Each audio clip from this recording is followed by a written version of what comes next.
প্রত্যেকের কাছে আমার একটি অনুরোধ, 25 তারিখে ইনশাআল্লাহ আপনাদের দয়া আল্লাহর রহমতে আমি দেশে ফিরে যাব।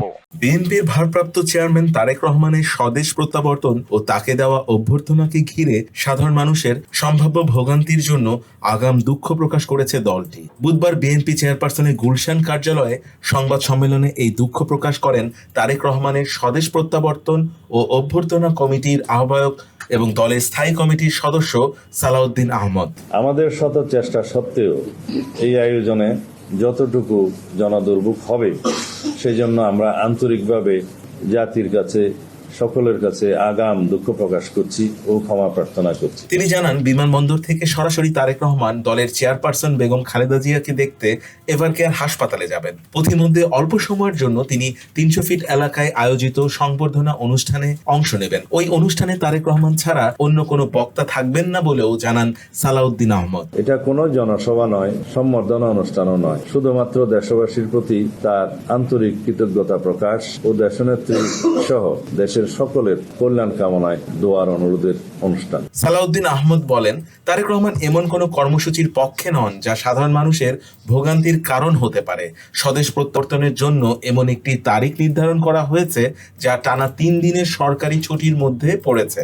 জনদুর্ভোগ পরিহার করতে তিনি সরকারি ছুটির দিনকে তার প্রত্যাবর্তনের দিন হিসেবে নির্ধারণ করেছেন। এমন একটি দিন নির্বাচন করেছেন যার পরপর 2 দিন সরকারি ছুটি, সব মিলিয়ে টানা 3 দিনের ছুটি। বিএনপির সিনিয়র যুগ্ম মহাসচিব অ্যাডভোকেট রুহুল কবির রিজভী জানান, তারেক রহমানকে বহনকারী বিমানটি লন্ডন থেকে ঢাকায় আসার পথে সিলেট ওসমানী আন্তর্জাতিক বিমানবন্দর হয়ে হযরত শাহজালাল আন্তর্জাতিক বিমানবন্দরে অবতরণ করবে। যে তিনি আগামীকাল বাংলাদেশ বিমানে করে আসবেন, তার বিমানটি প্রথমে ল্যান্ড করবে বাংলাদেশের ভিতরে সিলেট বিমানবন্দরে।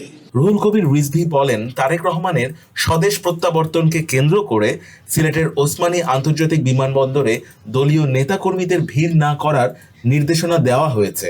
যে সিলেট মহানগর এবং সিলেটের আশেপাশের জেলাগুলো বা সিলেট জেলার কোনো নেতৃবৃন্দ কেউ অহেতুক বিমানবন্দরে ভিড় করবেন না, বিমানবন্দরে সেখানে যাবেন না।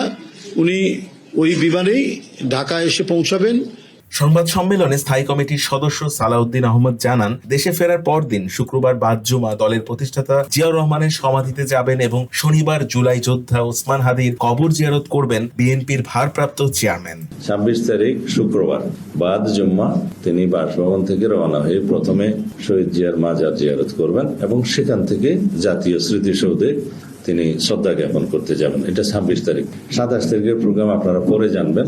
সেদিন অন্যান্য অনুষ্ঠানের মধ্যে শহীদ ওসমান হাদির কবর জিয়ারত করবেন। তারেক রহমানের নির্দেশনা অনুযায়ী রাজধানীর কেন্দ্রস্থল সোহরাওয়ার্দী উদ্যান বা মানিক মিয়া এভিনিউতে কোনো কর্মসূচি রাখা হয়নি বলেও জানান সালাউদ্দিন আহমদ।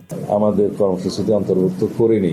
দীর্ঘ 17 বছরের নির্বাসিত জীবন শেষে বৃহস্পতিবার দেশের মাটিতে পা রাখছেন বিএনপির ভারপ্রাপ্ত চেয়ারম্যান তারেক রহমান। তিনি বেলা 11:45 হযরত শাহজালাল আন্তর্জাতিক বিমানবন্দরে পৌঁছাবেন। বিএনপির প্রতিষ্ঠাতা শহীদ রাষ্ট্রপতি জিয়াউর রহমান এবং 3 বারের সাবেক প্রধানমন্ত্রী বেগম খালেদা জিয়ার জ্যেষ্ঠ পুত্র তারেক রহমানের দীর্ঘ 17 বছরের নির্বাসিত জীবন শেষে বৃহস্পতিবার দেশের মাটিতে পা রাখবেন বিএনপির ভারপ্রাপ্ত চেয়ারম্যান তারেক রহমান। তিনি বেলা 11:45 হযরত শাহজালাল আন্তর্জাতিক বিমানবন্দরে পৌঁছাবেন। বিএনপির প্রতিষ্ঠাতা শহীদ রাষ্ট্রপতি জিয়াউর রহমান ও 3 বারের সাবেক প্রধানমন্ত্রী বেগম খালেদা জিয়ার জ্যেষ্ঠ পুত্র তারেক রহমানের এই প্রত্যাবর্তনকে কেন্দ্র করে দেশের রাজনীতিতে একটি নতুন অধ্যায়ের সূচনা হবে বলে প্রত্যাশা করছেন বিএনপি নেতাকর্মীরা।